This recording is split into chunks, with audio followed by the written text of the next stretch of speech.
Jaya Jaya Deva Hare.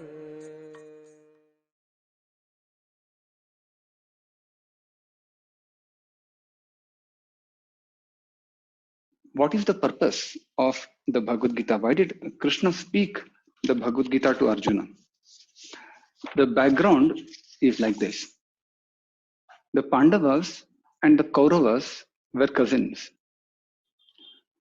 Pandu, the father of the Pandavas, and Dhritarashtra, the father of the Kauravas, were brothers.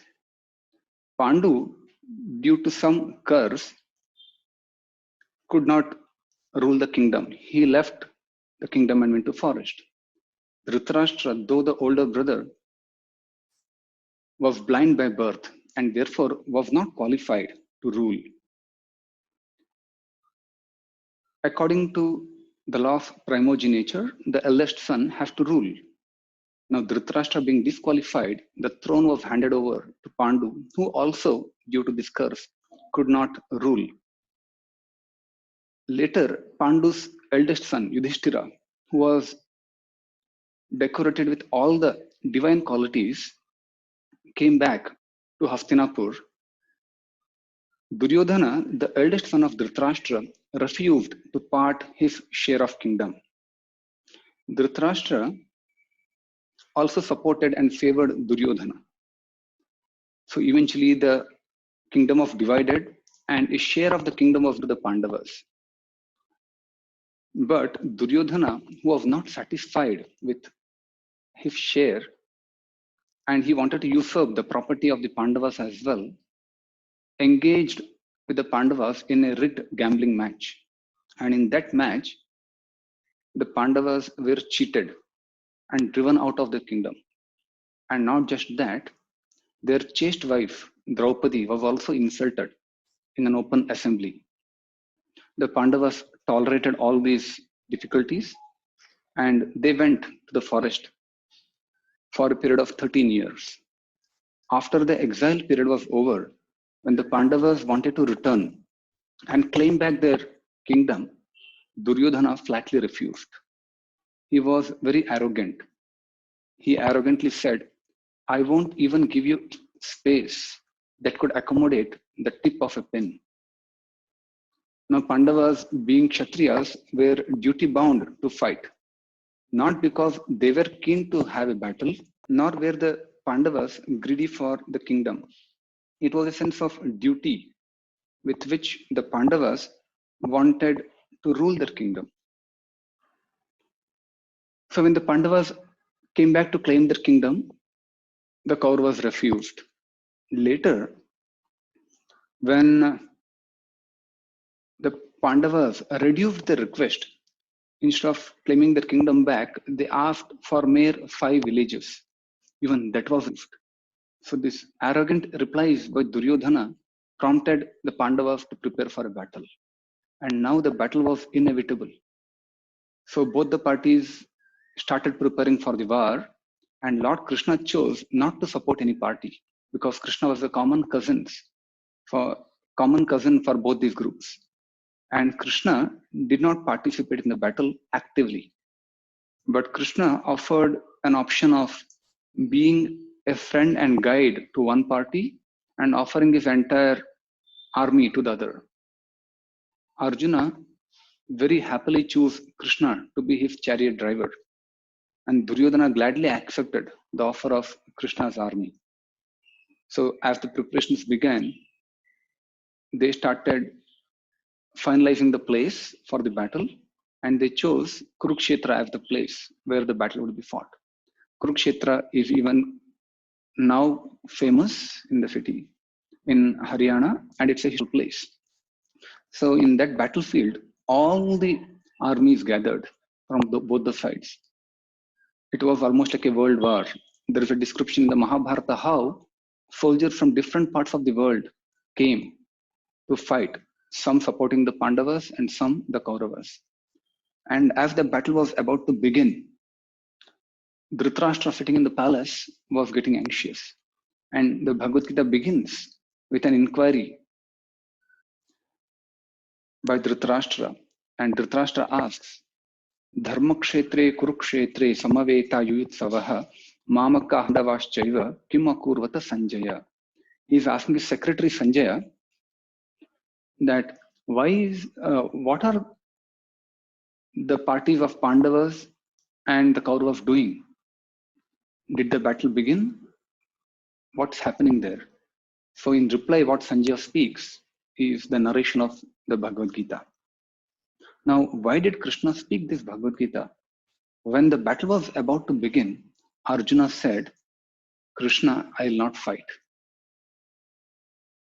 When Arjuna saw on both the sides were his own blood relatives, Arjuna's body started trembling, and Arjuna lost his control. And Arjuna sat down and said, Krishna will not fight. If Krishna had to convince Arjuna to fight, there were many ways to convince him to fight. Arjuna, when he told Krishna that he want to see on both the sides who are assembled, Krishna took the chariot right in front of Bhishma and Drona and said, Arjuna, see here your enemies with whom you fight. Now, when Arjuna saw Bhishma and Drona, he could not resist the emotions gushing out from his heart. Arjuna had great affection for Bhishma as a grandfather and had great reverence for Drona as a teacher. Now, the prospect of war meant killing these great personalities who were not in themselves great but also very closely related to Arjuna. So, when Arjuna started becoming weak, Lord Krishna started speaking the Bhagavad Gita. If Krishna wanted to just convince Arjuna to fight, he could have taken the chariot in the battlefield where Duryodhana and Karna were standing. Instead, he took the chariot in front of Bhishma and Drona. What was the reason? It was an orchestration done by Krishna so that he can encourage Arjuna to ask questions in a way that could be beneficial not only for himself, Arjuna, but to the whole world. And so that Krishna can answer them for the benefit of the humanity at large. So in this setting, the Bhagavad Gita was spoken.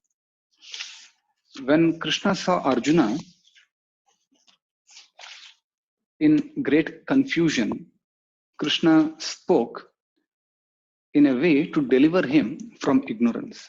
So the first purpose why the Bhagavad Gita was spoken is to deliver mankind from ignorance. Now Arjuna's confusion is an extreme. We can imagine if we were in a position where we are asked to kill our own relatives in a battle, and it is our duty, Arma, to fight and kill our near and dear ones, what kind of situation will be in? Ordinarily, we can't face such dilemmas in life. And Arjuna was actually in this situation. And Arjuna was not a word. He was so strong that just a few months before this battle of Kurukshetra, single-handedly, without any help from anyone, one man, Arjuna, defeated the entire Kaurava army. But in that battle, victory was not about life and death. He just had to defeat them in a battle and chase them away. But now here in Kurukshetra, victory means killing all these people. So the thought of killing was too much for Arjuna.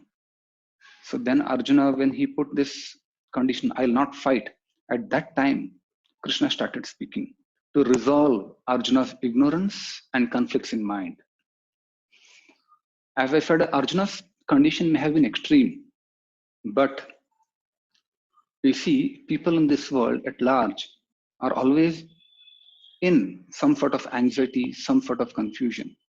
It is not that this world is a very peaceful place to stay. We'll be discussing about this a little later. But we see often in this world, there are constant turmoils. We feel that we are peaceful, things are going smooth, suddenly something comes up.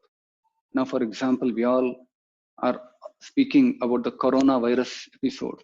Who had imagined a few months back such a thing could happen? This simple coronavirus, an invisible organism, has brought the whole world to its knees. So in the world, these kind of things keep happening.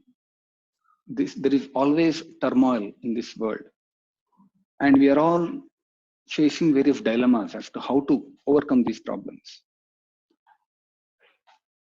And the solutions we create to solve the problems of this world in themselves pose many other problems for us. I'll take a simple example. Now, when in the past man had to cover long distances, when he had to travel from one place to another, he had to walk, and walking would take long time and a lot of trouble. So people thought we should invent some vehicles which can solve the problems of traveling. So we invented automobiles, we invented cars, we invented buses, trains, and so many other ways of conveyance. Now, definitely, invention of car has significantly solved the problem of traveling. If we had to cover some distance in the past, say 100 kilometers, it would take 2 or 3 days to travel such a long distance. Now it's a matter of few minutes or an hour or so. You can cover that distance very quickly with this automobile. So the problem of traveling is covered, but automobiles in themselves have thrown up a host of other things. For example, to manufacture an automobile, we have to have so many factories, and each factory has its own set of needs, so much entanglement. To run this automobile, we need fuel, and fuel is found deep below the earth. To dig the earth and extract fuel and purify it in a way we can use it for a vehicle itself is a challenge. And after all these things are done, the vehicle has to run on a smooth road. So making road is also a great challenge, and maintaining these roads. In India, we all know this, how good the conditions of roads are. Every rain we have to repair the roads, and so much of problems just to maintain the roads. And after all these things are taken care of, comes the problem of pollution. So much pollution. Now in this lockdown period, people are very happy for one reason at least. That is, the pollutions have come down. The pollution levels all over the country have significantly reduced. So we can see how one automobile has created so many problems. Still, there are many others to enumerate. For example, traffics. So much traffic all over the city. Anyone who wants to travel in a city has to plan so much in advance. Otherwise, you get stuck in the traffic. And there are so many accidents and so many other problems. So one problem of traveling was solved, but it created a host of other problems. So in this way, because of ignorance, when a man tries to solve one problem, he ends up creating a host of other problems. And no one is clear as to what to do. This is because there is no clear knowledge. Perfect knowledge does not exist here. There is ignorance.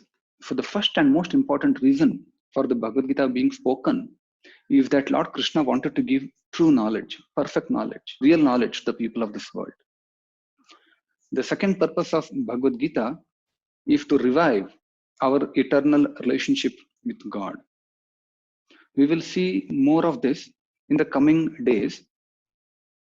But very briefly, I'll mention here that all of us, irrespective of which caste, creed, community, religion, nationality, or in fact, not just the human beings, we may even belong to other species or living entities belonging to other species.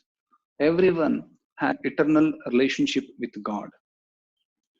And at present, not only have we forgotten God, but we have forgotten our relationship with God as well. Just like sometimes when a rich man's son abandons the father due to some disagreement and goes away, the father, although wealthy and happy, still feels concern for the child. He tries various ways to convince his son on getting back. Similarly, Lord Krishna sometimes personally appears, and sometimes he sends his representatives to remind us of our eternal connection with him. And Bhagavad Gita was spoken keeping this in mind. Krishna says in the Bhagavad Gita, Mamai vansho jiva loke jiva bhuta sanatanaha manashashtani indriyani prakriti sthani karshati. All the living entities are parts and parcels of Lord Krishna. Mama eva amshaha. Krishna says, you're all my amsha.